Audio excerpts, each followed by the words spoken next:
Listo. Bienvenidos todos. Adelante, Karen. Bueno, buenas tardes. Les damos la bienvenida. Maestra, buenas tardes. Gracias por compartir nuevamente con nosotros. Pues estamos cumpliendo 5 años y por eso estamos celebrando de esta manera, brindando conocimientos, que es lo que nos gusta por parte del centro de CIEDPO, brindar a todos los que nos siguen. Bueno, voy a dar un poquito de su currículum, maestra. Bienvenida. Muchas gracias. Es licenciada en Psicología y maestra en Psicología aplicada en la Criminología por la Facultad de Psicología de la Universidad Autónoma de Yucatán. Es especialista en el Sistema Integral de Justicia Penal para Adolescentes por la Benemérita Universidad de Oaxaca, donde ha sido certificada como profesional especializada en la ejecución de medidas. Fundadora de Foco Rojo, Centro de Psicología aplicada en la ciudad de Mérida, Yucatán. Actualmente se desempeña como técnica de seguimiento y supervisión de medidas privativas de la libertad en el Centro Especializado en la Aplicación de Medidas Privativas de la Libertad en Mérida, Yucatán. Investigadora galardonada con el premio al mejor trabajo de titulación sobre derechos humanos de la CODEI en el Colegio de Abogados de Yucatán. Coautora de diversas publicaciones en temáticas relacionadas con la psicología jurídica, psicología penitenciaria, psicología de la delincuencia juvenil y demás temas afines. Docente de instituciones de educación superior, tallerista y conferencista. Le damos la bienvenida, maestra. Cualquier cosa, aquí estoy a la orden. Bienvenidos a todos. Muchas gracias por acompañarnos y comenzamos. Pues bueno, muy buenas tardes a todos. Muchísimas gracias por invitarme. Espero que podamos compartir en esta horita de trabajo algunos de los conocimientos que, pues, la experiencia con los adolescentes que están en conflicto y otras formaciones académicas, pues, me han permitido. Hoy vamos a platicar un poco del psicotrauma y los efectos que tiene sobre los adolescentes que están en conflicto con la ley. Y me gusta mucho empezar ese tema enmarcando. Escuchamos mucho sobre los adolescentes y en general sobre las personas que cometen delitos, como algunas posturas hablan de la justificación de la conducta o darles menos penas, más penas. Hay muchísimos debates acerca del sistema penitenciario de nuestro país, en particular de los adolescentes. Hay posturas que nos hablan de que el tiempo que se les da actualmente es muy poco, que debería ser más, disminuir incluso la edad, pues, donde un chico o chica puede ser juzgado de manera penalmente en nuestro país. Digo, las posturas van y vienen. Lo que sí nos queda claro es que actualmente nuestro sistema de justicia para adolescentes da una temporalidad máxima de 5 años para el tercer grupo etario y de 3 para el segundo grupo etario. Tenemos a chicos y a chicas que pueden estar en un centro de internamiento a partir de los 14 años y que pueden ser juzgados dentro del sistema de justicia a partir de los 12. Estamos hablando que no solamente tendremos entonces adolescentes dentro de los centros de internamiento, sino que también tendremos adultos jóvenes, personas que están cumpliendo 20, 21 años, 22, cuando terminan de cumplir estas medidas de sanción que se les da. Y el enfoque o el lente del psicotrauma es uno de los pues estudios que están actualmente teniendo mayor impacto para el momento de explicar la conducta delictiva, pero no solamente explicar la conducta delictiva, sino ya mirar de manera más profunda el por qué los adolescentes y las adolescentes están cometiendo un delito y cómo el propio sistema de justicia, que dentro de uno de sus principios tiene que ser psicoeducativo, ser reintegrador, velar por sus derechos, cómo incluso el sistema, al no llevarse de la manera correcta o al no tener las herramientas suficientes, estamos en pañales con esta nueva ley realmente, 2016 a nivel de ley y aplicación, pues prácticamente nada, cómo incluso este proceso puede llegar a representar un esquema de trauma, que esto al final de cuentas va a impactar a largo plazo al proceso de reinserción. Entonces vamos a comenzar después de esta introducción. La siguiente, por favor. Ok, ¿qué es el trauma? Hay que comenzar de manera como, de manera coloquial hablamos, ¿no? Es que si haces tal cosa, el niño o la niña se va a traumar. Que si tal situación, el niño y la niña va a sufrir. Que si, bueno, N cantidad de explicaciones, N cantidad de posturas acerca de cómo la crianza de los chicos y niños y niñas, pues debería de llevarse de manera correcta, ¿no? Sin embargo, para nivel de estudio vamos a encuadrar que el trauma será este efecto, esta huella ocasionada al momento de que un evento lo percibimos como peligroso o amenazante para nuestra integridad. Pero no solo se queda ahí, porque también podríamos experimentar situaciones de trauma al percibir que la integridad de otra persona o de un grupo de personas también está siendo o podría llegar a ser violentado.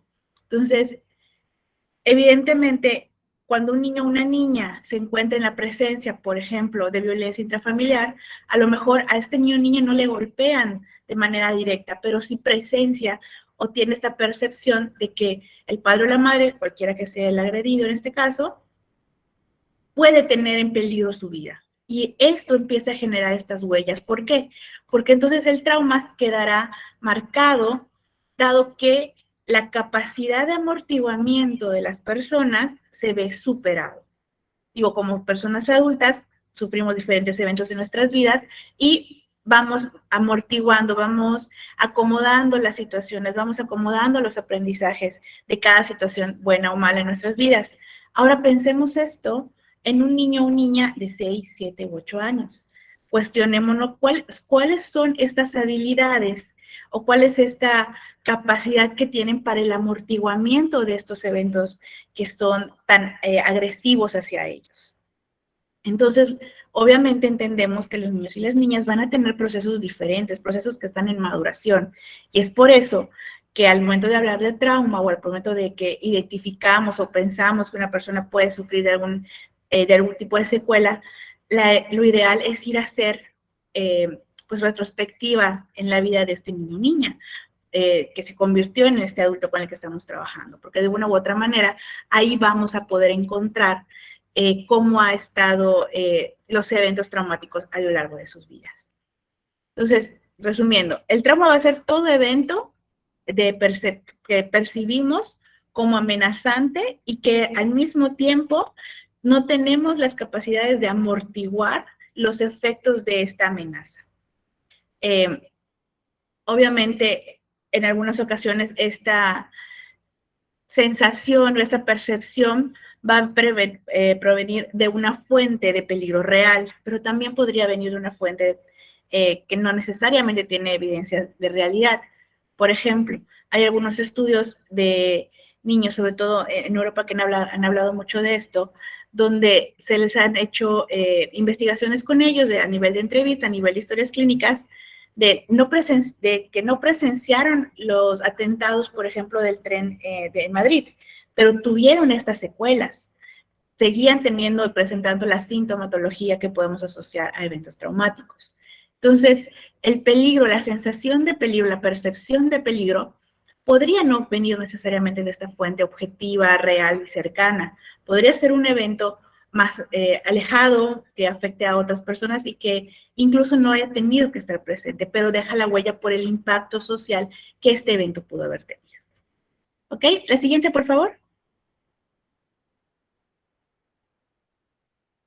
Ok, entonces, ¿qué eventos generalmente podrían tener algún tipo de efecto traumático en la primera infancia? Hablaremos y nos situaremos sobre todo en esta etapa de desarrollo, porque de una u otra manera, esta es la que nos va a permitir pues poner las bases para, obviamente, cuando venga la adolescencia. Y en el caso particular de los adolescentes en conflicto con la ley, hablaremos de que en los estadios de la infancia, en esos procesos de infantiles, vamos a encontrar muchas de las razones por las cuales los chicos y las chicas comienzan a delinquir y las edades en las que empiezan a delinquir.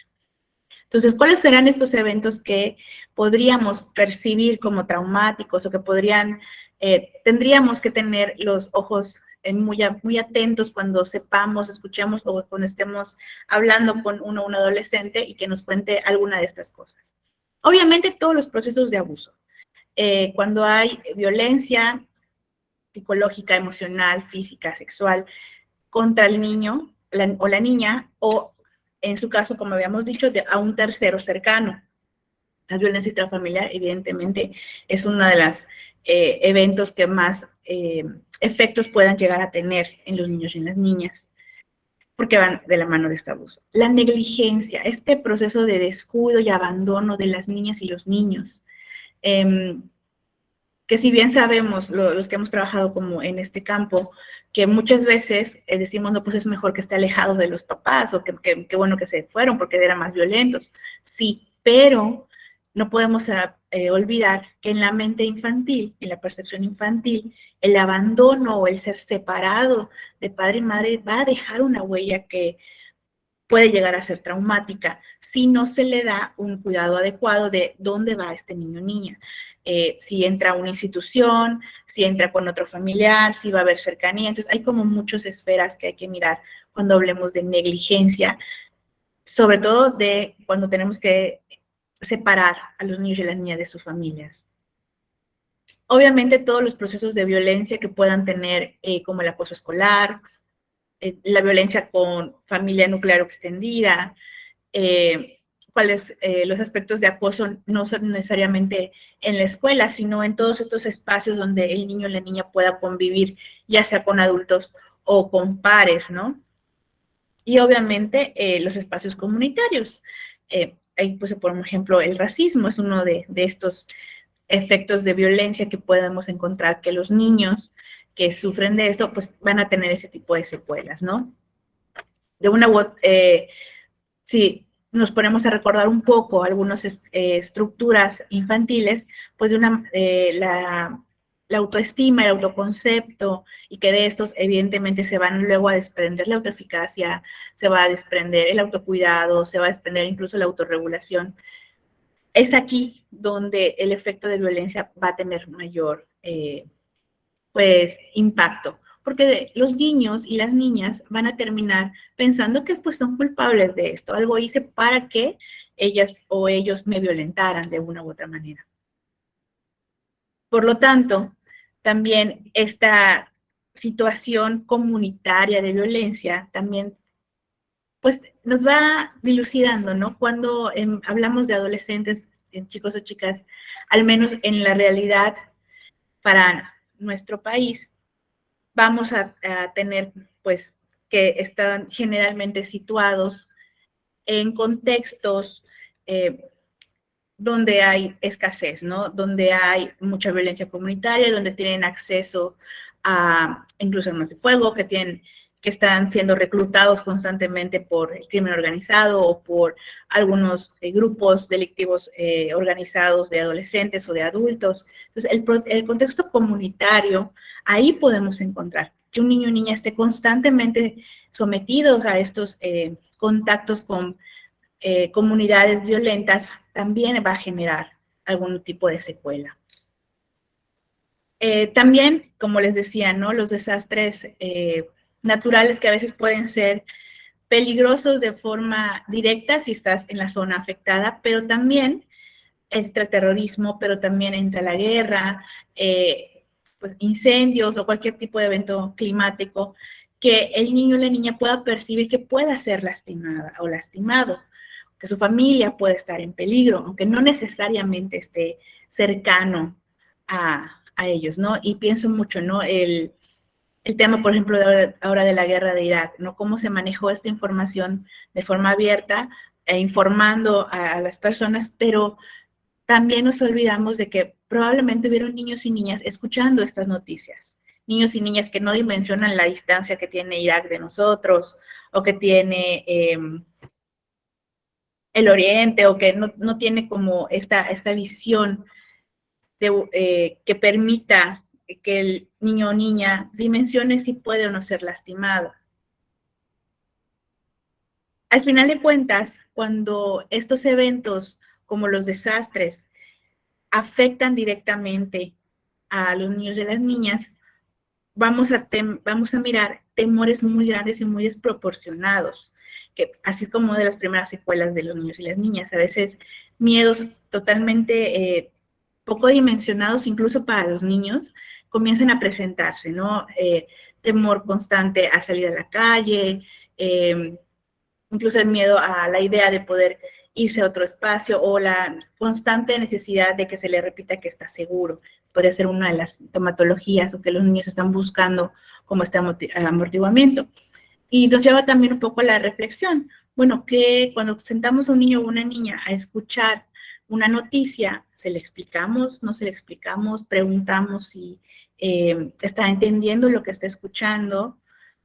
Pues en la imagen, ¿no? De padre, madre que llevan a sus hijos, están en el auto, por ejemplo, y ponen las noticias, pues está escuchando constantemente el niño y la niña, pues eventos violentos, que si robaron no sé qué, que se asaltaron aquí, que si el homicidio de acá. Entonces, ¿cómo estamos manejando esta información masiva y cuál es el efecto que puede tener en nuestros niños y niñas, ¿no? También eventos que implican aspectos de la salud, o sea, de la integridad física, de nuevo, de la propia persona o de un tercero o tercera cercano. Vamos a ver un poquito más adelante, ¿no? Que los efectos de las consecuencias cuando hay un evento que implique la salud no solamente van a ser de percepción, sino que va a haber en el niño o la niña este dolor porque fue lesionado, porque tuvo un accidente, porque tenemos que operar, etcétera, etcétera. Y ahí se conjugan estas dos situaciones, hacen potencialmente más traumático el evento que implica la salud en niños y en niñas. Y más si queda algún tipo de secuela física, porque esto de nuevo va a sumar a su construcción del autoconcepto. Y obviamente después miraremos que también hay eventos como la muerte de seres queridos, sobre todo cuando no hay un acompañamiento positivo de parte de los padres, ¿no? Que si bien están en sus propios duelos, como ejemplo, ¿no? Se nos olvida que los niños y las niñas también necesitan este amortiguamiento emocional cuando pierden a alguien, cuando pues comienzan a comprender el concepto de la muerte, ¿no? Si es un padre o madre el que fallece o la que fallece, todavía más. La familia está enfocada en resolver las situaciones pues de este deceso y a veces miramos hasta mucho después a los niños y las niñas para poder consolar esta pérdida que han estado experimentando, ¿no? Esto va de la mano también con la separación que les comentaba de alguna figura, cuando los tenemos que separar porque hay evidencia de violencia, y la institucionalización. Este proceso es el que más nos va a interesar a nosotros, porque de una u otra forma vamos a encontrarnos que hay niños y niñas que luego serán adolescentes que están en conflicto, que ya estuvieron en institución. Vienen de casos de acogida, vienen de internados, vienen de orfanatos, vienen de estar todo el tiempo bajo el escrutinio del DIF, por ejemplo. En fin, ya conocen el proceso de estar en una institución y cuando estos chicos y chicas entran a un centro de internamiento es de nuevo volver a un espacio violento, porque es una realidad, pero estamos también regresando a este evento traumático, ¿no? Por eso cuando hablaremos un poquito más adelante de el efecto de la institución del centro hacia los chicos y chicas, bueno, tendríamos que mirar desde un primer momento si ha tenido un contacto previo con ese tipo de estructuras, ¿no? Bueno, digo, al final, estos son como los eventos traumáticos que podríamos tener, podrían saltarnos más, son como los focos rojos que tenemos que mirar, ¿no? Pero pueden haber infinidad. Recordemos, si el evento tiene la característica de que impacta y sobrepasa las estructuras y el amortiguar a la persona, las habilidades de amortiguamiento de la persona, posiblemente va a generar una huella. Esa huella se llamará trauma. La siguiente, por favor. Ok. Y dentro como de estudios que se han estado generando sobre el trauma, veremos que nos lo clasifican en 3 diferentes pues, categorías donde podemos encontrar los eventos traumáticos. La primera será el trauma agudo. Este trauma agudo es un evento único en el tiempo que tuvo la característica de tener el impacto suficiente para generar una huella permanente en el niño o en la niña. Puede que no se haya repetido y que no se vuelva a repetir ningún otro evento traumático durante la primera infancia, incluso la adolescencia, pero tuvo tanto impacto, tanta falta también de amortiguamiento de cuidadores y de la propia persona que deja esta huella muy, muy marcada. El trauma, la otra clasificación, el trauma crónico. Y este trauma crónico será el que generalmente vamos a encontrar en los y las adolescentes en conflicto con la ley. Se refiere a pues a vivir en múltiples ocasiones, en diferentes periodos de tiempo y por diferentes temporalidades también, de eventos traumáticos que generan diferentes historias, que generan diferentes huellas, ¿no? Entonces pensemos en los niños y las niñas que fueron golpeados desde muy pequeñitos hasta que fueron ya entrados adolescentes y que pudieron defenderse. Podríamos hablar de que eso es un evento de trauma crónico. Y este trauma crónico tiene la característica particular de que podríamos encontrar mucha variedad de eventos traumáticos. O sea, una sola persona puede vivir diferentes eventos traumáticos crónicos. Y en su conjunto, estos generarán el trauma complejo. Al estar tanto tiempo expuesto o expuesta a estas situaciones de trauma, ya generamos este esquema, esta categoría de trauma complejo. Que sí, ya cuando podemos identificar el trauma complejo en una persona, lo vamos a hacer porque ya encontramos la huella que se está presentando a nivel de conductas, a nivel de pues, conductas disruptivas como cometer delitos o conductas de riesgo o de casi autodestructivas en los adolescentes, ¿no? Entonces estamos hablando, y dimensionemos un poco, ¿no? De estas adolescentes, personas adolescentes que desde pequeños o pequeñas han estado expuestos constantemente a eventos de trauma crónico, que cuando ya llegan al centro de internamiento, llegamos a hacer las evaluaciones, llegamos a escuchar las historias de vida, podríamos determinar que ya hay una situación de trauma complejo, porque ya incluso se están configurando ciertas sintomatologías que iremos revisando poquito a poquito, ¿no?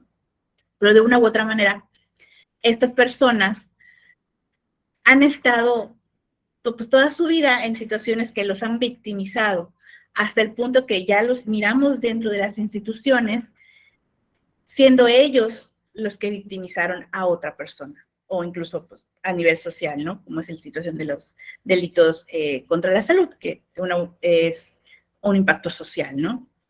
Entonces, esa es la dimensión más o menos que tendríamos que empezar a mirar cuando hablamos de las y los adolescentes en espacios de trauma. Que, por desgracia, en nuestra realidad mexicana, esto pasa muchísimo. Y nos encontramos constantemente con historias de victimización una y otra y otra y otra vez. Y estamos en presencia de chicos y chicas que dicen, cometí un homicidio, pero no me acuerdo de nada.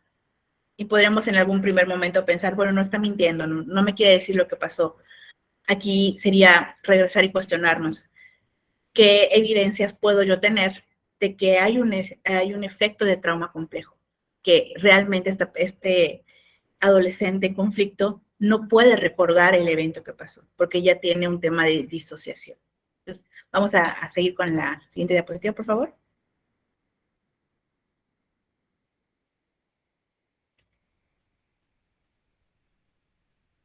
Ok. Tenemos que ver también, como para entender las dimensiones de los eventos que logran causar huellas y que se transforman luego en trauma complejo, que sabemos, no todas las personas tenemos diferentes capacidades de amortiguamiento sobre los eventos traumáticos, sí, pero también hay eventos que podrían no estar en la primera lista que les presentaba.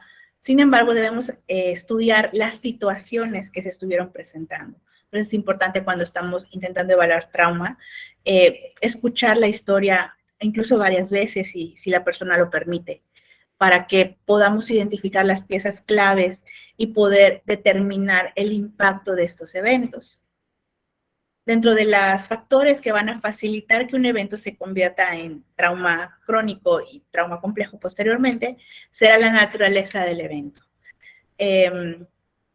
Podemos decir que la huella del haber vivido un huracán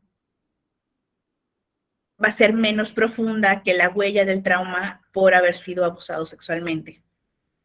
Entonces, se dimensiona el impacto que pueda tener el evento, si fue directo, si no fue directo. Esta percepción fue un peligro objetivo realmente, o hay como connotaciones de el contexto retroalimentando este miedo a la situación, ¿no?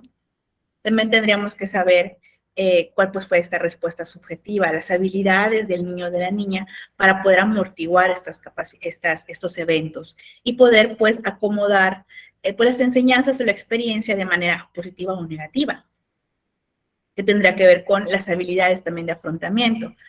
Aquí sabremos o tenemos como muy identificado que una de las habilidades básicas para, ahora sí que el trauma no genere estas huellas tan profundas, pues era la resiliencia. Esta maravillosa pues habilidad, característica, rasgo de personalidad, ya hay como varias posturas sobre si la resiliencia nace siendo resiliente, aprendes a ser resiliente, cómo lo desarrollamos, etc. Pero sin embargo, las personas que son más resilientes, es probable que los eventos que puedan los eventos no sean tan abrumadores para ellos o ellas, y por lo tanto no se sobrepasen las capacidades de amortiguamiento del evento traumático. Entonces también hay que conocer cuáles son estas habilidades de resiliencia, o si este chico o chica tiene habilidades para ciertos aspectos de resiliencia, pero hay eventos que lo van a superar, ¿no? Entonces ahí podremos encontrar pues la línea de la historia del trauma. Obviamente también lo que tenga que ver con los rasgos de personalidad pues, ayudará muchísimo más, ¿no? Personas que tienen personalidades como más alegres, que pueden tener, pues, está enlazado un poco con la resiliencia también, ¿no? Tendrán más posibilidades de ser más resilientes o resistir mejor estos eventos traumáticos.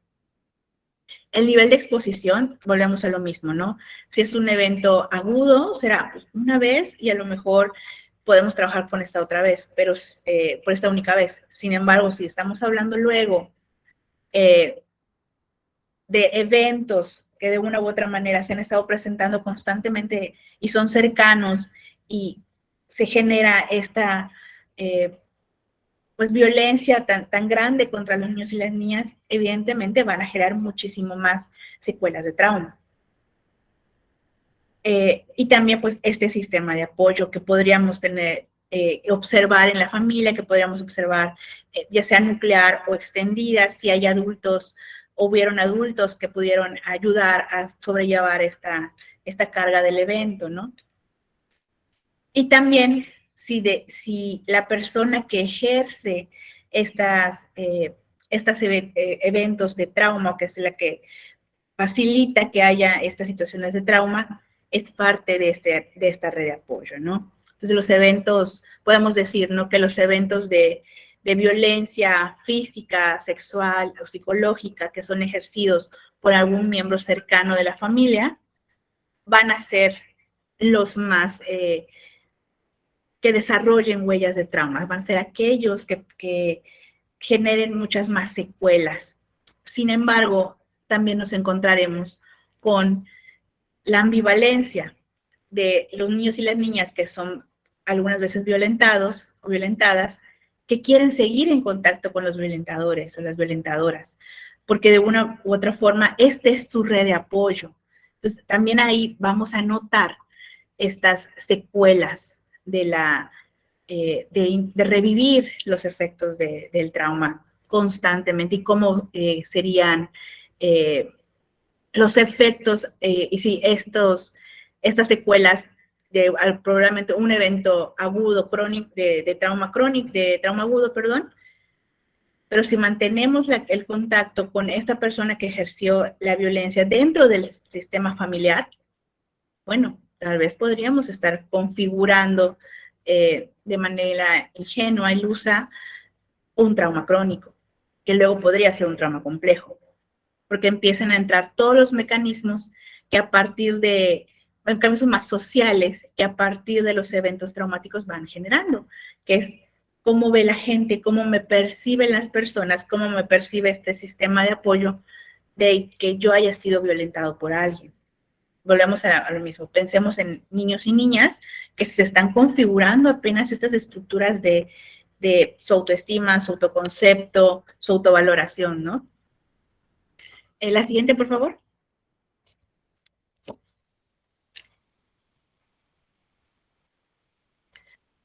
Bueno, así como para resumir, ¿no? El trauma complejo será entonces esta exposición a múltiples eventos traumáticos que van a tener un impacto a largo plazo,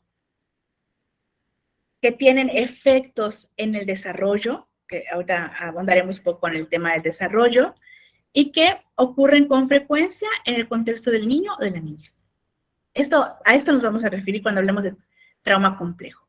Y es el trauma complejo el que va a generar todas las posibles conductas que lleven a un niño o niña a convertirse en una persona adolescente en conflicto con la vida. ¿Okay? La siguiente, por favor.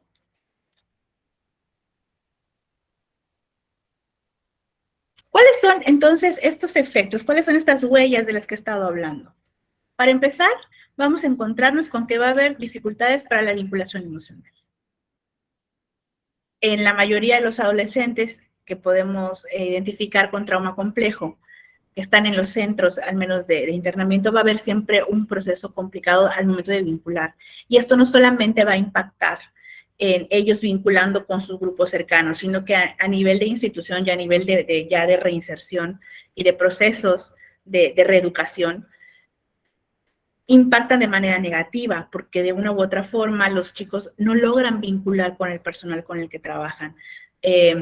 Se vuelven violentos incluso con este personal que está intentando acercarlos, modelarlos, generar espacios seguros, incluso estas buenas intenciones, ¿no? De generar vínculos al momento de estar trabajando en orientaciones psicológicas, pues incluso en terapia formalmente pues hablada, va a ser muchísimo más complejo, porque tienen dificultades muy evidentes al momento de vincular. Cuando empiezan incluso a vincular, van a presentar conductas evitativas, van a presentar conductas de autosaboteo, y nos topamos mucho con, van muy bien, están perfectamente trabajando con su psicólogo, con su trabajadora social, con su criminólogo, etcétera, y de un día para otro ya no quieren ver a estas personas. ¿Qué está pasando? Tendríamos que mirar si hay dificultades en esta vinculación y cómo trabajar las dificultades de la vinculación. Que evidentemente esto es el rechazo total también a todo lo que podamos practicar, llevarlos a la reflexión o guiarlos. Vamos a encontrar que hay un retraso en el neurodesarrollo. Varios estudios de neuroimagen que han estado realizando en Harvard han tenido pues datos bastante fuertes realmente cuando nos presentan imágenes de cerebros de niños que han sufrido trauma o sufren de trauma complejo versus chicos y chicas que pues no lo presentan, ¿no? Y las imágenes nos dejan claro que los chicos y chicas que no han tenido ningún tipo de evento que podría configurarse como traumático, tienen las conexiones sinápticas en toda la corteza prefrontal, son a nivel como de imagen neuronal, o sea, todo iluminado casi, ¿no? El cerebro está desarrollándose como se esperaría que se desarrolle un cerebro infantil. Versus los que han estado, que ya tienen diagnósticos de trauma complejo, que vemos secciones apagadas de este cerebro infantil.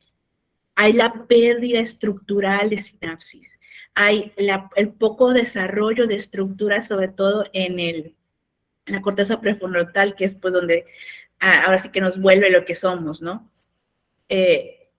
Y también vamos a darnos cuenta de que estas dificultades en las conexiones o las muertes de la sinapsis van a impactar no solamente en temas de vinculación o en temas de autocontrol, también van a impactar en temas de cognición, de aprendizaje, que estos, si los dimensionamos a su vez, es fracaso escolar, y el fracaso escolar te lleva a entrar al mundo laboral, y entonces, ¿en qué va a trabajar los niños o adolescentes a estas edades? Pues, se vuelve mucho más complejo que solamente se mueren algunas sinapsis, ¿no? Sino que hay cambios reales de estructura. El cerebro de estos niños y niñas se vuelve diferente. Estaremos frente a cerebros que no están, de una u otra manera, no van a reaccionar de la manera esperada, y van a tener bastantes dificultades al momento de intentar volver a aprender este tipo de vinculaciones. También vamos a encontrar el desarrollo de trastornos psicoemocionales, digo, sabemos, ¿no? El desequilibrio emocional, de estar sometido a eventos muy fuertes todo el tiempo, a violencia todo el tiempo, pues puede generar en depresiones, puede generar en trastornos psiquiátricos, incluso que habría que medicar, que va un poquito de la mano con el tema del retraso en neurodesarrollo o el efecto del neurodesarrollo, ¿no?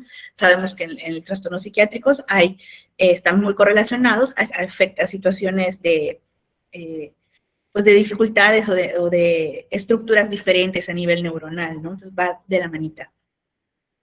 Estaremos también frente a conductas de hipervigilancia, pensando en esta hipervigilancia como esta incapacidad de confiar en los demás.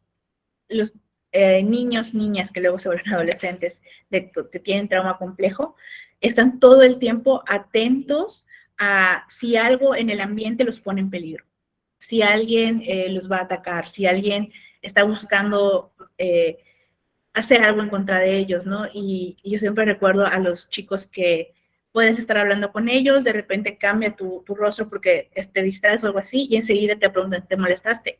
Están buscando constantemente la retroalimentación emocional porque les es muy difícil salirse del, algo malo está pasando. Entonces vamos a tener personas que todo el tiempo están en la defensiva. Entonces, se vuelve más complejo el poder trabajar con ellos.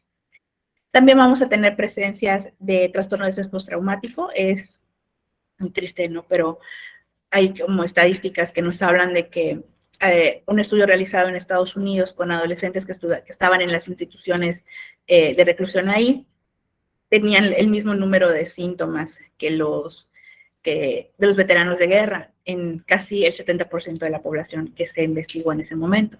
Entonces, hay así de complejo, ¿no? De una persona que estuvo en la guerra, que tuvo que regresar por algún tipo de herida, tiene la misma sintomatología que un chico o chica que está en un centro de reclusión, ¿no?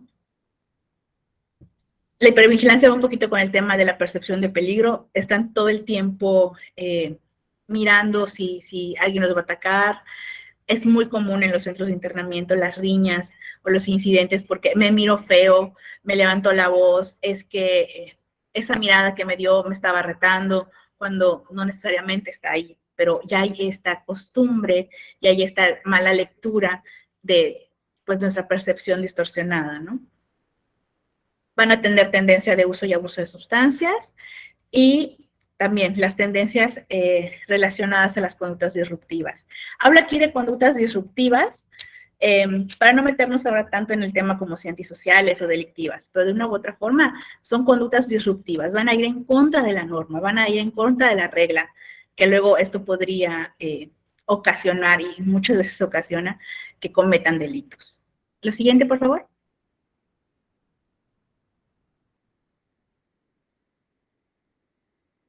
Y eso es como para que nos quedemos pensando un poquito, ¿no? Los niños y las niñas son esta primera infancia, el momento donde más se generan estas huellas del trauma, donde más podemos mirar a niños y niñas que están constantemente expuestos a múltiples situaciones de violencia, pero también son las etapas que menos se cuida. Si de por sí el tema de la salud mental es, que ahorita la pandemia vino como a reactivar estas visiones sobre la salud mental de las personas, bueno, ¿y los niños? ¿Y qué onda con la salud mental de los niños, no? Esto ya venía desde antes de la pandemia y la pregunta era la misma. ¿Qué estamos haciendo? ¿Qué estructuras nos da pues, el Estado, nos dan los sistemas de protección que tengan que ver con la salud emocional? Y no solamente eso, sino con prevenir que los niños y las niñas estén expuestos a esquemas de violencia, ¿no? Y que lleguen a desarrollar trauma complejo. La siguiente, por favor.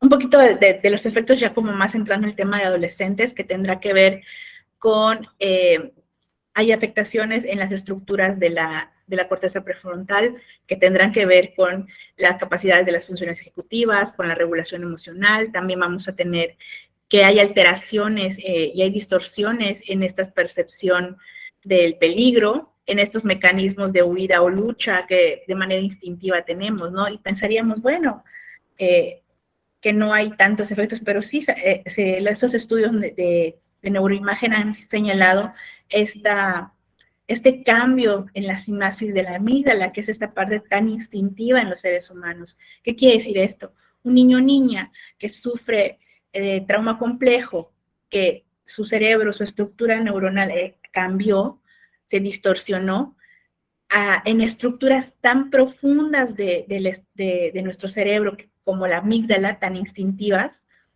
bueno, esto querrá decir que estos efectos lo van a acompañar la mayoría de su parte de su vida. Yo me atrevería a decir incluso que toda su vida. Ya hay una afectación que es muy compleja eliminar, y como siendo mal uso realmente de esta palabra como eliminar, pero va a ser muy difícil que deje de tener este instinto de ser hipervigilante, de ser rebelde, de tener esta distorsión del peligro. Pues va a ser como muchísimo más complejo, ¿no? La siguiente, por favor. Bueno, y aquí es como una relación muy directa.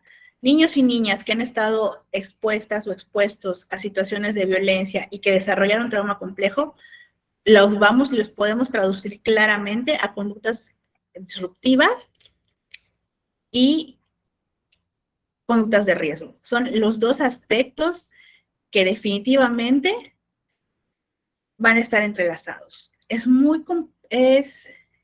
casi, yo me atrevo a decir, el 95% de los chicos y chicas que están en conflicto con la ley, en un proceso legal o incluso ya en los centros de internamiento, han tenido historias de trauma. Tienen varios eventos traumáticos que incluso podrían configurarse como complejos. Va casi de la mano. Y obviamente estas vivencias de violencia se van a traducir a conductas disruptivas, a problemáticas en la gestión emocional, a problemáticas en el desarrollo intelectual, dificultades al momento de adaptarte a un contexto social, dificultades en establecer vinculaciones positivas con pares, con familia, incluso con pareja, y se va a ver disminuido el tema del desarrollo de la conducta prosocial o de este esquema prosocial, ¿no? Las personas que están más adaptadas al entorno sociocultural de donde están viviendo, presentan muy pocas dificultades para seguir la norma. Digo, incluso de nivel proporción, las personas que cometen un delito son muchísimo menos que las personas que no los cometemos. Sin embargo, estos chicos y chicas ya están casi perfilados para ser parte de esta estadística que está haciendo conductas disruptivas. Si de por sí la etapa de adolescencia podemos tener claro que va a haber aspectos de rebeldía, es esperado incluso alguna conducta antisocial, bueno, con los adolescentes que han vivido efectos de trauma, que están experimentando los efectos de trauma complejo, es todavía más. más agudo, ahora sí que más difícil lidiar con estas dificultades conductuales, ¿no? Y son estos chicos que se salen de las manos, que, pues, de forma como muy burda de que los papás podrían llegar a hablar, ¿no? Es que ya no tengo control sobre él o ella, no puedo decirle qué hacer porque es demasiado, entonces habrá que ir a buscar más atrás, ¿no? La siguiente, por favor. Bueno, ¿cuál es la prevalencia de temas de trauma complejo en los adolescentes de nuestro país? De los adolescentes que están en los centros de internamiento de nuestro país. Este estudio se realizó en el 2017-18 por la Fundación Reinserto Mexicano y nos dieron estas estadísticas. Del 93% de los y las adolescentes en los centros de internamiento reportaron haber vivido uno o más eventos de trauma. Estuvieron las temporalidades expuestos a estas eventualidades. Digo, podrían haber sido traumas agudos, pero en la gran mayoría fueron traumas crónicos o incluso el trauma complejo. En cuanto a cuántos eventos más o menos en promedio tienen estos chicos, se detectó que al menos el 70% de los chicos que dijeron, sí, yo tuve una situación de trauma, fueron de 1 a 6 eventos.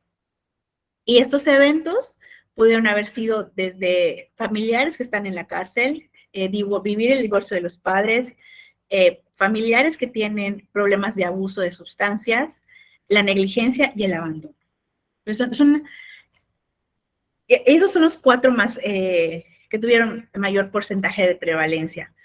Sin embargo, hay una lista muy grande. Les invito a que busquen este estudio de Reinserta, muy ilustrativo en cuanto a temas de trauma, porque también ahí nos dijeron que en sus análisis estadísticos señalamos que a mayor número de eventos traumáticos se comienza a menor edad la carrera delictiva.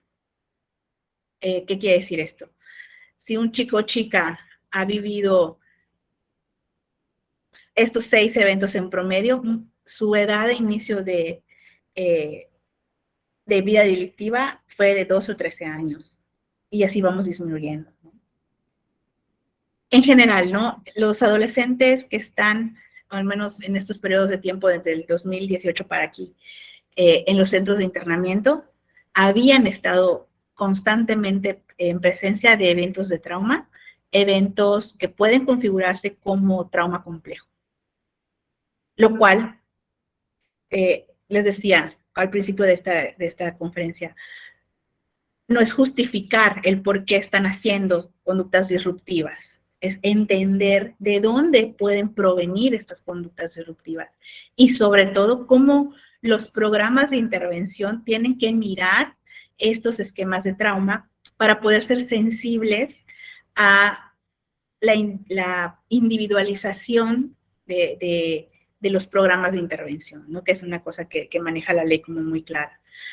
El psicotrauma en los adolescentes que han estado en conflicto y que están en conflicto con la ley, nos explican muchas veces incluso las conductas disruptivas dentro de los centros de internamiento. Que si bien, tanto dentro de los centros de internamiento como aquellos que no tienen medidas privativas de libertad, o sea, que están afuera, que tienen que ir a sus sesiones o a firmar, como lo conocemos de manera coloquial, están experimentando, ya experimentaron estos eventos de trauma, ¿no? Entonces hay que ver cómo los programas de intervención pues se vuelven cada vez más sensibles a esta realidad del psicotrauma. La siguiente, por favor.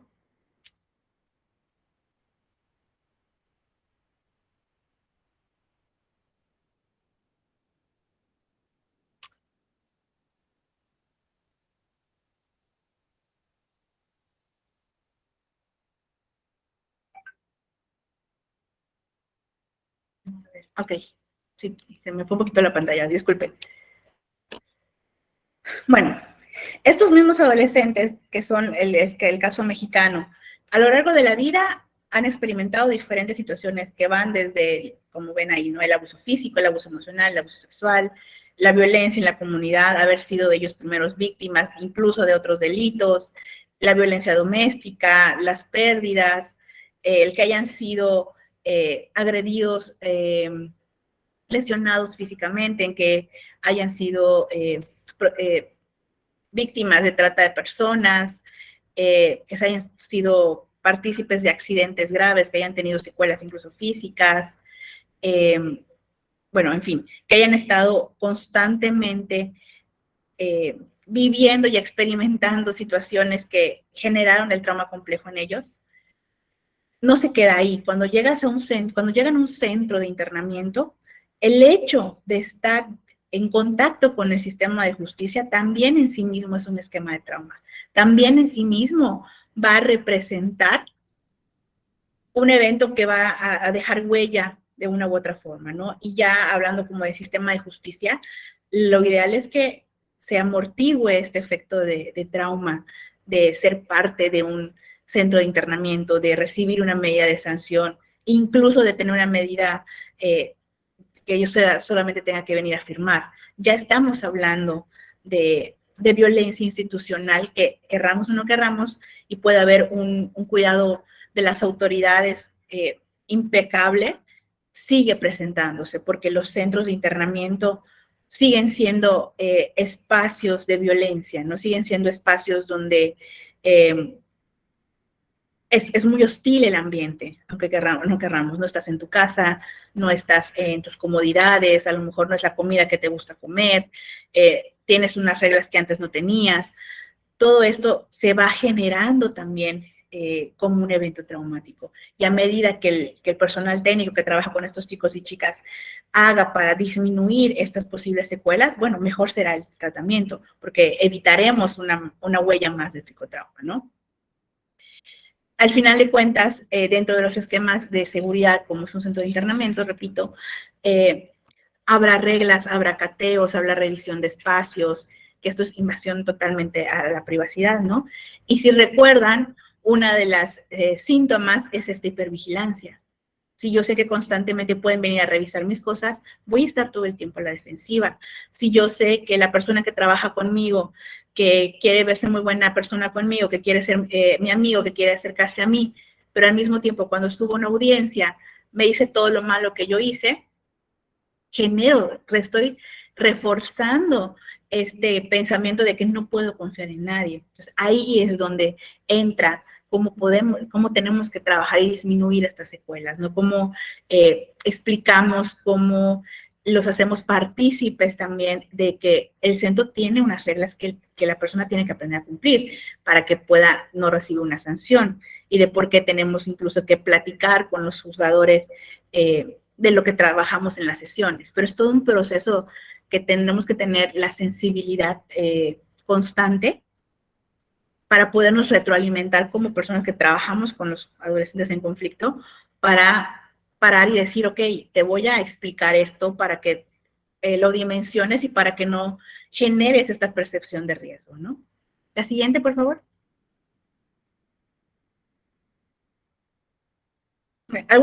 Rápidamente, alguna de las sintomatologías que vamos a ver y que observamos en los adolescentes en conflicto con la ley, e incluso en los adolescentes que no están en conflicto, pero que tienen esquemas de trauma complejo, será la reexperimentación constante. Estamos reviviendo a través de pesadillas, a través de pensamientos rumiantes, estamos observando que constantemente se hablan de eventos parecidos a los eventos traumáticos, que la persona puede o no ser consciente de que está tendiendo a revivir estas eventualidades. ¿Y por qué digo consciente o no consciente?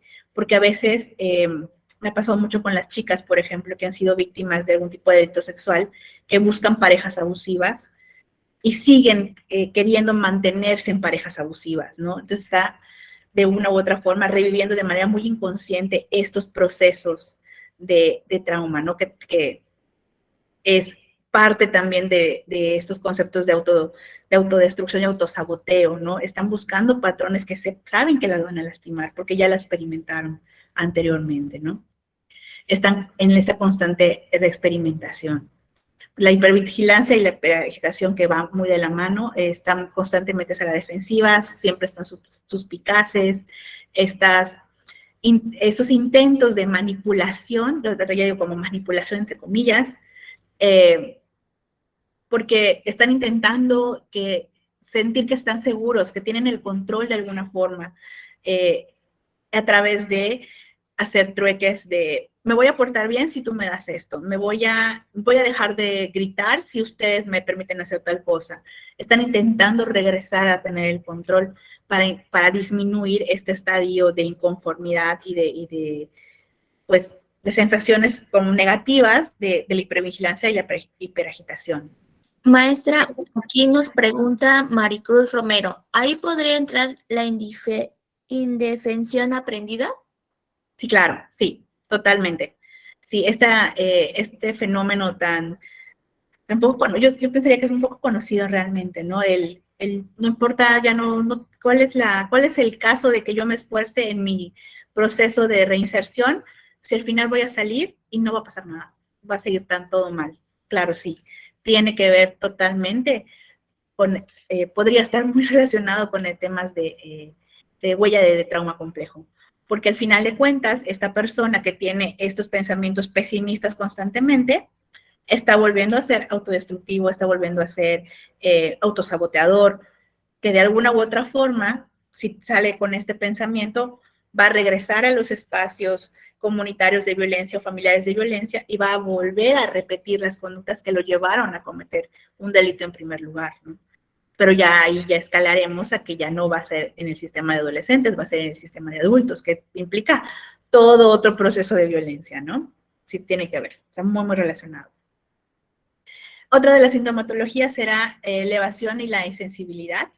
A veces cuando los chicos se les tacha de insensibles, que no les importa nada, que no les interesa nada, que les da igual, muchas veces tiene que ver con este tema del trauma complejo, de antes me importaba y yo hacía las cosas para que todo estuviera bien y me salía mal de todas formas. Va totalmente de la mano, ¿no? Tienden mucho a aislarse, a no querer participar, aquí no voy a tener amigos, aquí no le importa a nadie. Tiene que ver con esos esquemas de trauma complejo. Y finalmente la disociación, que es la que yo les comentaba, ¿no? Hay eventos en que los chicos, me ha tocado en ocasiones trabajar con chicos que dicen no recordar el evento que cometieron, no recordar que cometieron un delito. Y podríamos pensar, bueno, está ocultando información, pero si luego nos vamos más atrás, podríamos encontrar diferentes eventualidades donde el escape era disociarse, era, ya no estoy aquí, no estoy pendiente de lo que está pasando, olvido el evento que pasó, me desconecto de la realidad. E incluso, lo vemos de la otra parte también, hay chicos que estando en estados de disociación han cometido delitos. Recuerdo un caso, por ejemplo, donde el chico recordaba que estaba muy enojado, que se estaba peleando con alguien, y lo siguiente que recuerda es que estaba bañado en sangre. No recuerda qué más, pero luego sabe que, o le dicen que empezó a golpear a esta persona con la que estaba discutiendo hasta que la mata. No pudo detenerse porque no tenía conciencia de sí mismo en ese momento. No tenía el autocontrol suficiente para detenerse a pesar de que ya no estaba en peligro. A eso también le podemos llamar disociación. Eso es algo que pasa muy, muy, muy frecuentemente en los adolescentes en conflicto con la ley. Señalan que no recuerdan, que no saben cómo comenzaron a consumir sustancias, por ejemplo, ¿no? Que nosotros pensaríamos, bueno, la primera vez que a lo mejor consumiste cocaína, marihuana, cristal, metanfetaminas, vas a recordarlo, porque fue sumamente intenso. Pero dicen, no lo recuerdo. Y podría ser real, ¿no? O sea, esta palabra de podría ser real lo que nos está diciendo, no tendríamos necesariamente que desconfiar y pensar nos está ocultando información. Tendríamos que saber si hay o no estos esquemas de psicotrauma en ellos, ¿no? La siguiente, por favor. Bueno, dentro de las conductas que podemos observar como más, de forma más clara o más común también dentro de los adolescentes que están con esquemas de trauma complejo será que se enojan, son hostiles, están constantemente percibiendo que están en peligro, están todo el tiempo a la defensiva, no confían en las personas, son poco adaptables, no les gustan los nuevos esquemas, no quieren ser parte de las comunidades dentro de los centros de internamiento, no quieren participar en los programas, les da igual, son muy resistentes al cambio, tienen mucha resistencia a que puedan ser reorientados. Es muy difícil luego trabajar con estos chicos que tienen esquemas de psicotrauma. Tienden a tener conductas muy agresivas de manera verbal o física, rechazan el apoyo de cualquier adulto y sobre todo de los adultos positivos, ¿no? Están totalmente, no quieren saber de nadie que les ponga una regla. Y obviamente hay como mucha dificultad para el autocontrol, sobre todo los esquemas de autocontrol y de gestión emocional son los que más vemos afectados al momento de trabajar con un adolescente en conflicto. Sumándole a esto el analfabetismo emocional que están presentando, porque pues fueron chicos que muchas veces no tuvieron estos esquemas de familia donde te enseñan a trabajar con tus emociones. Siempre he dicho, si de adulto a veces es difícil gestionar tus emociones, siendo un niño que está siendo violentado, mucho menos. Siendo un adolescente que nunca tuvo el proceso de aprendizaje, pues está terrible. ¿Y cómo lo hacen ellos en su momento? Siendo violentos. La siguiente. Maestra, nos pregunta Catalina Latorre, ¿evadir el problema puede ser un método de defensa del cerebro para la sobrevivencia? Sí, cuando identificamos que podemos diagnosticar que hay un trauma complejo, tenemos que, pues casi de cajón, sabemos que ya hay esquemas de estructura neuronal que han sido modificados, ¿no? Ya no es una estructura neuronal ni sináptica que tenga que ver con lo que esté relacionada con la norma, ¿no? Sí, esto de evadir, de olvidar, de no saber, también tiene que ver con los esquemas de la memoria. Te repetía, ¿no? Está muy identificado que las zonas donde se encuentra la autorregulación, donde se encuentra la memoria, donde se encuentra el pensamiento crítico, están afectados en los niños que tienen, adolescentes que tienen esquemas de psicotrauma. Nos preguntan, ¿qué tipo de terapia ha mostrado eficiencia en trauma en niños? Con los niños bueno, hay diferentes como técnicas para llegar a los temas de los niños. La terapia o la psicoterapia que más se utiliza para poder trabajar para volver a reeducar estas sinapsis del cerebro de los niños, tiene que ver con lo cognitivo-conductual. Es de los esquemas, enfoques de psicoterapia que más efectos ha tenido positivos en los niños, en las niñas, incluso en los adolescentes, porque hay un proceso de reeducación en los esquemas del cognitivo-conductual, ¿no? Les dan información nueva, practican una y otra vez las diferentes actividades, las diferentes respuestas emocionales, hay esta capacidad de prever cómo vas a reaccionar a esto, hacen estas estructuras y esquemas donde analizan la conducta. Digo, obviamente tendremos que hablar que esto tendrá que pasar con niños ya un poco mayores, ¿no? De 8 o 9 años. Con los niños más pequeños, no es que no existan, sí hay especialistas que han estado trabajando con ellos desde el aprendizaje de la gestión de sus emociones y de la expresión. Pero recordemos, ¿no? En la primera infancia es cuando generalmente empiezan a ocurrir los eventos de psicotrauma. Entonces estamos apenas, la intervención en estos esquemas de primera infancia será para prevenir que las huellas del psicotrauma escalen a otros momentos de la vida de los niños y las niñas. Tiene que ver también, ¿no? Que hagan deporte, que estén socializados de manera positiva. Hay mucho trabajo que hacer también con las familias, porque son las estructuras familiares y las dinámicas familiares muchas veces las que generan esos esquemas de psicotrauma. Entonces, hay por ahí más o menos. Justo en las últimas diapositivas les voy a presentar 4 ejemplos de psicoterapias que han estado trabajando. Vamos para ahí. Maestra, también nos mencionan qué programas socioeducativos manejan los centros para la atención a los jóvenes, y Karino Ernesto nos pregunta cómo maneja el tema de los conflictos, de qué manera incluyen el tema de cultura de paz y sana convivencia. A ver, voy con la primera. ¿Me repites la primera, por favor? Claro. ¿Qué programas socioeducativos, manejan los centros para la atención a los jóvenes? Varía en todo el país. La realidad es que cada centro de internamiento, cada autoridad administrativa del sistema de justicia para adolescentes en las diferentes partes del país, en los diferentes estados, varían qué programas pueden aplicar o no.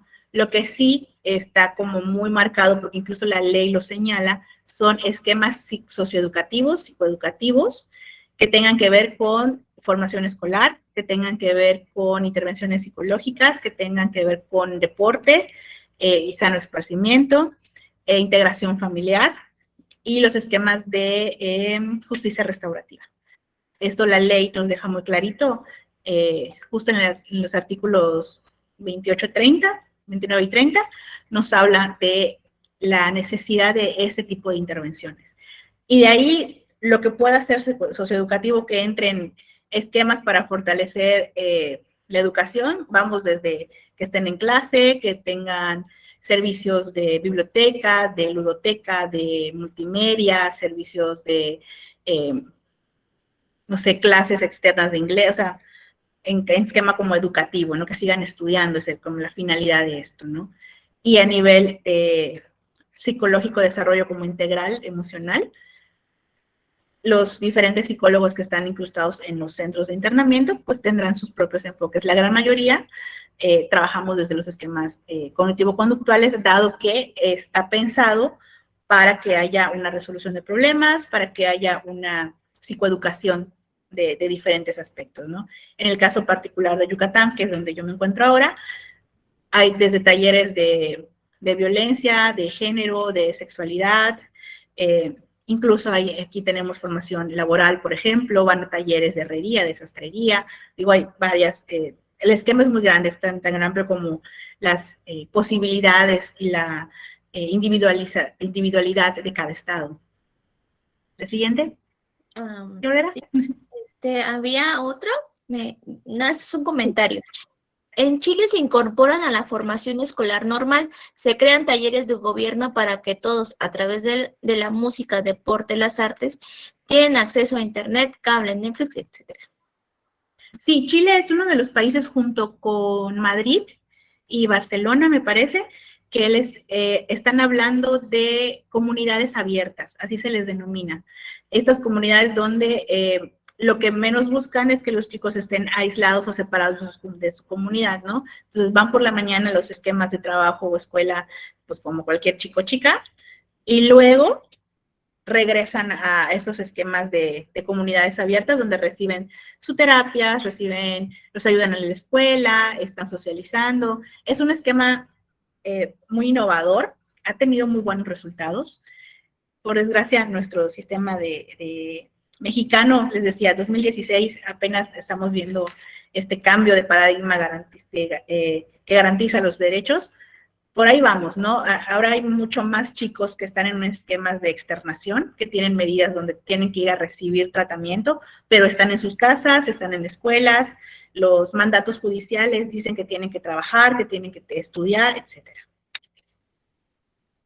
Muy bien, aquí también hacen otra pregunta, maestra. ¿Cree que el psicoanálisis funcione para el apoyo en terapia para la inserción social? ¿Y usted qué opina de Foucault sobre lo que opina de los centros de reinserción?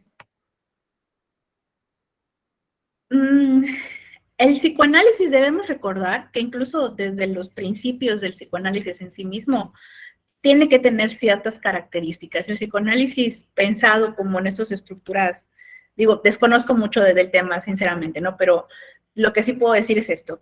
El psicoanálisis necesita de ciertos esquemas de personalidad, yo me atrevería a decir incluso de culturización de la persona, que sea una persona con un poco de estudios un poquito más elevado, que tenga una capacidad de análisis y de insight tal cual. Es difícil que los chicos y chicas que están en los centros de internamiento tengan estas capacidades de insight, porque volvemos a lo mismo. Estamos hablando de personas que desde la primera infancia hasta ese proceso de adolescencia no han tenido esta socialización ni esta modelación de vamos a pensar sobre ti mismo. No, la realidad es que no todos ellos llegan siendo reflexivos. Entonces, el psicoanálisis tardaría mucho tiempo en lograr algunos de los cambios significativos que necesitamos mirar. Pienso también que la máxima de tiempo que puede trabajar un adolescente en un centro, que puede estar en un centro de internamiento, son 5 años. Sabemos que procesos de análisis que pueden ser hasta de 10, 15, 20, para que haya algún tipo de proceso de cambio, ¿no? Entonces es muy difícil que el psicoanálisis tenga cabida ahí por estas características particulares del enfoque. ¿Y qué opino de Foucault? Foucault tiene esta, creo, concuerdo en muchos aspectos, como que los centros de internamiento son espacios de violencia, sí. Son espacios para donde se están educando a las masas. Pues también, al final de cuentas, los centros de internamiento lo que están buscando es que regresen a la sociedad y se puedan adaptar a la sociedad de la manera más positiva posible. Pero también hay esquemas de violencia que, les repito, muchas veces ni siquiera es violencia ejercida por la institución en sí misma, es incluso por la relación que están teniendo los chicos entre ellos. Por más que los separemos, por más que haya el cuidado, y esto no solo pasa en Yucatán, digo, pasa en todo el país, ¿no? Por más que se les cuide, por más de que se les promueva, estamos hablando de personas que son hipervigilantes, que están todo el tiempo sensibles al peligro, que están todo el tiempo con percepción distorsionada. Entonces sí, es un esquema violento. Y volvemos a lo mismo. No estás en tu espacio de vida, no estás en tu casa, tienes que seguir reglas que no tú estás poniendo, te revisan tus cosas porque tenemos que revisar por seguridad los espacios y los dormitorios. Digo, sí, definitivamente no es el espacio más agradable del mundo. Sin embargo, justamente al tener esta conciencia de estas posturas de la institución, es que el personal técnico intentamos amortiguar esto, ¿no? A través de esta cercanía con los chicos, que lleven talleres de diferentes cosas, que vayan personas a visitarlos, que estén cercanas a sus familias, que hayan grupos de apoyo, invitar a instituciones de la sociedad civil o gubernamentales a participar en los centros, pero también desde ahí hay que amortiguar de alguna u otra forma. Bueno, y la última pregunta, maestra, disculpe. ¿Qué opinión puede dar sobre el tema de inimputabilidad en los adolescentes que cometen un delito y van a diligencias? Creo que el tema de imputabilidad no solamente en los adolescentes es complicado. O sea, determinar la imputabilidad de una persona va a requerir de muchos esquemas importantes, ¿no? Con los adolescentes de manera particular, creo que más que hablar de imputabilidad, tendríamos que hablar de los factores que pueden atenuar ciertos aspectos, ¿no? De la conducta que cometieron. Es una realidad, ¿no? Que a nivel del sistema de justicia, los juzgadores y las juzgadoras piden evaluaciones de personalidad, evaluaciones de la familia, están como intentando estos esquemas para hacer lo más adecuado y lo más individualizado posible la medida de sanción, ¿no? Si implica realmente que estén en un internamiento o es mejor que estén en un externamiento. También debo decir que creo que el sistema de justicia para adolescentes es uno de los que está como más regulado, tal vez sería la palabra. Hay muchísimos aspectos de defensa de derechos humanos ahí. Entonces, si un chico o chica ya llega a un proceso donde se determine si es imputable o no imputable, ya estaríamos hablando de que ya hay un camino recorrido a nivel del sistema de justicia que lo pudo poner ahí, ¿no? Creo que estas perspectivas como el tema de de psicotrauma, ayudan no necesariamente a determinar o a favor o en contra de la imputabilidad, pero sí de que sea un factor más a considerar para determinar cuál es la medida de sanción. No sé si te respondí a la pregunta.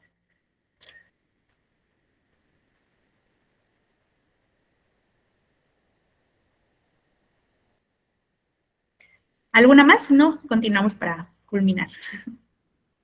Ninguna más, maestra. Gracias. Okay. Entonces, aquí como el esquema de los recordatorios y la disociación, eso es muy importante, sobre todo cuando estamos trabajando en los centros de internamiento. Cuando algunas conductas que comete el propio personal u otros chicos dentro de los centros se vuelve un recordatorio de los eventos traumáticos y genera los procesos de disociación. Por ejemplo, si a un chico o chica ha tenido desde pequeño contacto con la policía, siendo la policía un esquema violento, que los separó de su familia o que se los llevaban a cada rato, o que veía cómo arrestaban a alguien, que obviamente esto es, recuerden, percepción de mi peligro para mí o para otro. Cuando llega a un centro de internamiento, está con los guías técnicos, que están en los colores de los policías, que están como autoridades, que están en el mismo esquema de esta figura de autoridad totalmente aversiva para mí. Entonces, constantemente me recuerda a este trauma y constantemente me está provocando que yo sea agresivo, que yo sea grosero, que intente pegar, que intente golpear, que me ponga rebelde, e incluso que llegue a tener esquemas de disociación, que empiece a discutir sin darme cuenta, ¿no? O empiece a ser violento con mis compañeros sin que tenga la capacidad de autorregularme porque estoy en un esquema de disociación. La siguiente.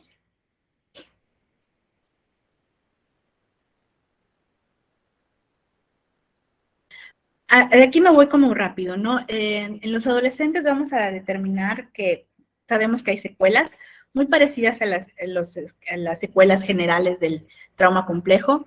Hay esquemas, afectaciones en los esquemas de apego, de vinculación, dificultades en esta parte. Vamos a ver también que hay deterioro cognitivo, de gestión emocional. Vamos a ver somatizaciones, incluso se enferman bastante seguido, o tienen rechazos a la comida. También es parte de estar como en el esquema del recordatorio de trauma dentro de la institución, ¿no? Dificultades totales en la gestión emocional, la regulación afectiva es muy baja, muchos llegan ya de por sí con analfabetismo emocional, y aquí en los centros de internamiento hay que ampliarles el vocabulario, ¿no? Y la percepción de sus emociones, que sean capaces de identificarlas. La disociación es como de los más preocupantes, porque sí vemos que hay problemas de memoria, deterioros, hay despersonalización, empiezan a olvidar cosas, y sí pasa, ¿no? Los chicos muchas veces hablan de esto como, es que me dio el carcelazo, ¿no? Los adolescentes y los adultos hablan del carcelazo, el famoso carcelazo. No es más que un proceso de disociación. Empiezan a ver fantasmas, empiezan a escuchar cosas, empiezan a soñar, tener pesadillas, empiezan a olvidarse las cosas, pierden el sentido del tiempo. Tiene que ver con el tema de disociación, el famoso carcelazo, ¿no? La siguiente, por favor. Tienen bajos temas de control de su comportamiento, que vamos desde los impulsos hasta las conductas autodestructivas. Vamos a ver dificultades en el aprendizaje, dificultades en las funciones ejecutivas, y obviamente algunos van a impactar directamente en los temas de autoconcepto, autopercepciones en general, ¿no? Tiene que ver la imagen corporal, va a tener que ver con la baja autoestima, algunos sienten vergüenzas y culpas, o sea, vamos a identificar cierta sintomatología que de una u otra manera, cuando estamos ya trabajando directamente con ellos, tenemos que como ir rastreando de dónde vienen todas estas dificultades, ¿no? Y en la mayoría de sus casos vamos a poder configurar esquemas de trauma crónico, incluso de trauma complejo. La siguiente, por favor. Bueno, ya que les hablé de todo el proceso de trauma y de estas afectaciones, ¿cómo podríamos qué son las habilidades o cuáles son esos aspectos que son tan importantes que lo trabajemos al momento de estar frente a un adolescente en conflicto? Para empezar, la reina de desarrollo de habilidades era la resiliencia. Que si les decía que si naces con ella, que si la desarrollas, aquí hay que apostar a que podemos ayudarlos y facilitar que desarrollen estas habilidades asociadas a la resiliencia, ¿no? Gracias a ella van a tener ellos estas capacidades de amortiguar más los eventos que ya vivieron, incluso los futuros, ¿no? Esta resiliencia va a ser clave, es muy importante, ¿no? Que los programas de reinserción en general tengan este esquema como un eje transversal, ¿no? A enseñar a los chicos a ser resilientes, no solamente de los eventos que podrían experimentar de manera personal, sino resilientes a veces a familias criminógenas, a contextos criminógenos. Entonces, esta resiliencia va a ser como básica, ¿no? el mejoramiento de las redes de apoyo, que haya conexiones con el esquema escolar, que quieran estar en la escuela, que quieran seguir estudiando, como una herramienta que les pueda dar luego un control, pues, de seguridad, ¿no? A nivel como de conseguir un empleo que al menos esté lejos o alejado de temas delictivos. El desarrollo de habilidades sociales también será importante. Fortalecer su autoestima, fortalecer y darles un sentido de vida. Muchos de ellos dicen, pues, ¿para qué hago esto si al final va a ser lo mismo? Esta indefensión aprendida que se hablaba hace ratito. Mejorar esos esquemas de sentido de vida y definitivamente la autoeficacia, ¿no? Que los chicos sean capaces de mirarse como agentes que pueden lograr cosas positivas. La siguiente. Digo, hay diferentes tratamientos, ¿no? Dentro de los que yo tengo conocimiento que son más efectivos, la mayoría de esos han sido generados en Estados Unidos. Hay algunas adaptaciones a nuestro país. Está la intervención cognitiva conductual para traumas en los esquemas de escuela, que serán estos programas que van buscando justo no al adolescente en conflicto, sino al niño en etapa infantil, que podemos trabajar con ellos todavía, podemos amortiguar estas huellas de trauma. Otro programa que trabaja es la regulación del afecto o trauma, del efecto del trauma, donde lo que se busca es amortiguar, que la persona le dé un sentido, que el niño, la niña, incluso el adolescente, le dé un sentido a la experiencia, que pueda ser algo positivo, que no haya como el aprendizaje y la repetición de patrones violentos hacia otras personas. La siguiente, por favor. Okay. No, la siguiente, la anterior, perdón, la anterior.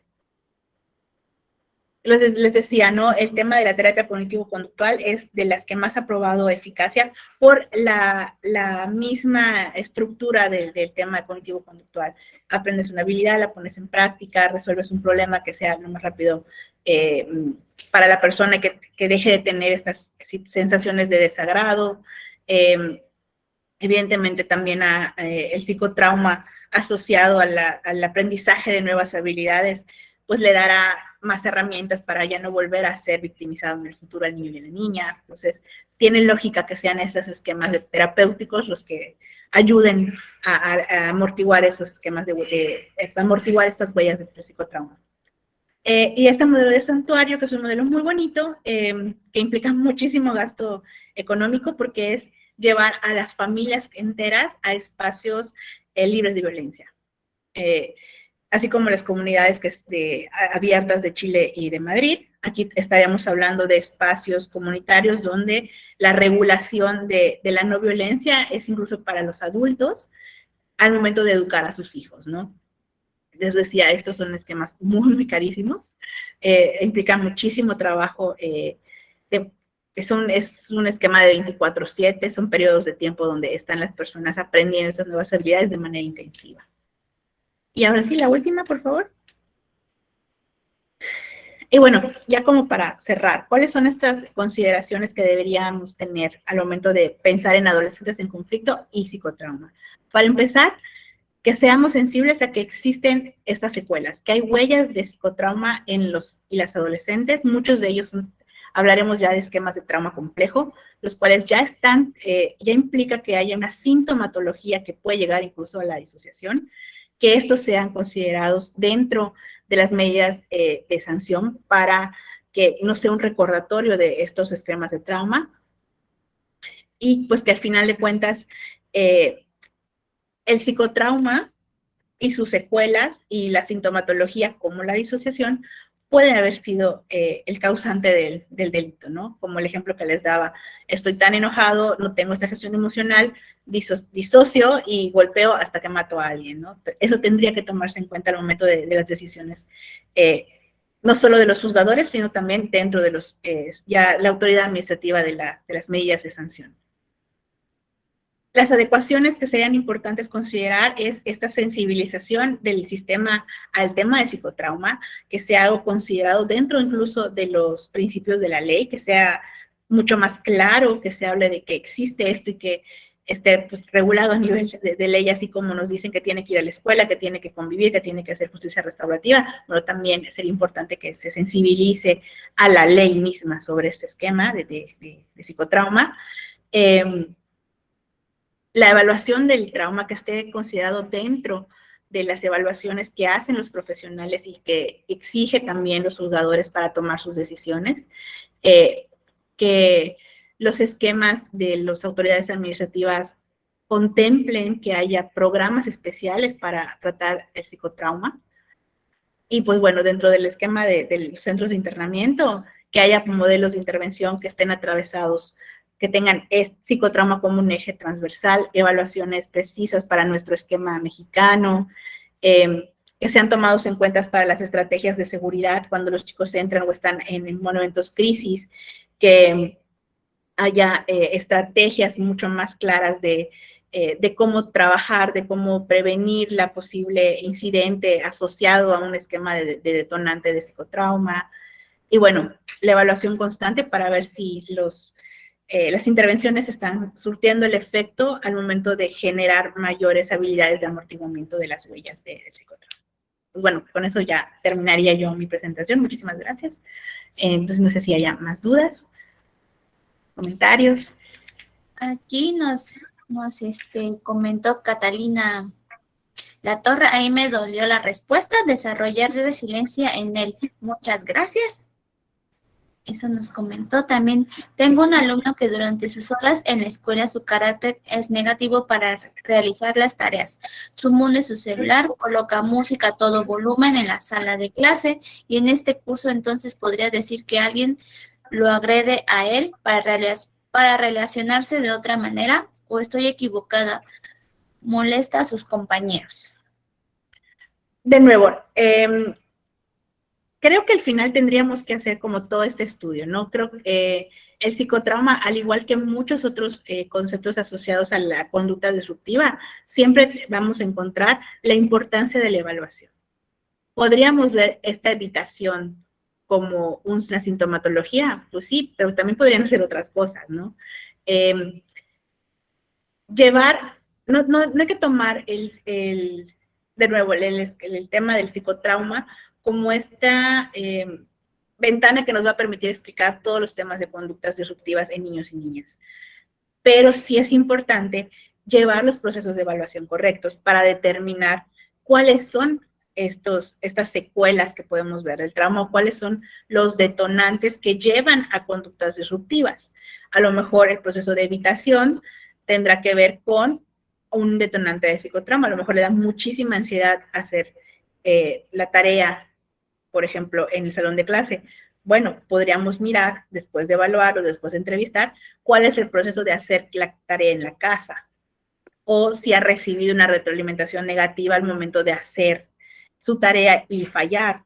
Entonces, habría que hacer como un estudio muy detallado de cómo está funcionando este esquema y si está realmente ahí presente el psicotrauma, o solo es un tema de socialización que el chico no quiere ser incluso incómodo para los compañeros. Digo, repito, estaría yo hablando demasiado azarosamente si te dijera si sí o si no es psicotrauma, pero si te podría decir, analicemos la conducta, analicemos de dónde podría venir y los esquemas de psicotrauma y la evaluación en psicotrauma nos podría dar un ejemplo, una claridad de a dónde podemos ir. Sí, sí nos lo podría dar definitivamente, como en todos los niños y adolescentes que vemos conductas disruptivas.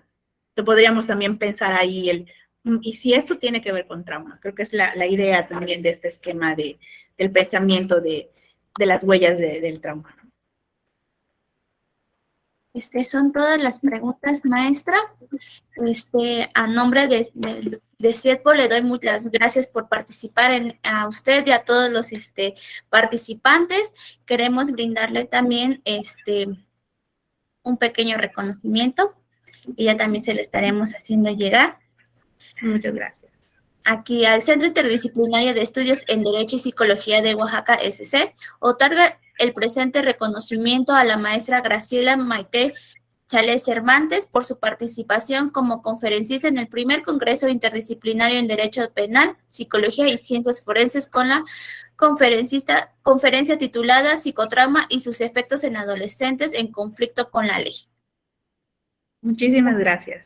A usted, maestra, muchas gracias a todos ustedes que nos acompañaron, fue un placer.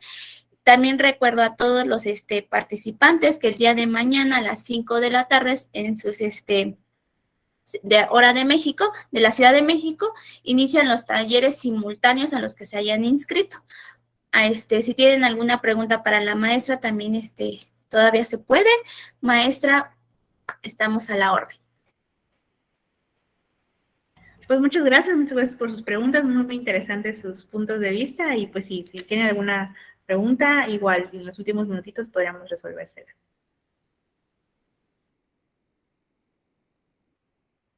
Están agradeciendo. Muchas gracias, maestra. Hermoso su estímulo. Bendiciones para todos. Gracias, excelente ponencia. Muchas gracias. Y me preguntan aquí cómo se está tomando la asistencia. Ya estamos nosotros anotando. No hay problema por ello. Un saludo a Chile, nos mencionan también. Pues no hay más preguntas, maestra. Muchas gracias y excelente ponencia de nuevo. Muchas gracias. Buenas noches a todas y todos. Buenas noches, gracias por estar aquí. Nos vemos el día de mañana a las 5 p.m. para sus talleres. Que tengan bonita noche. Gracias igualmente. Gracias, hasta luego.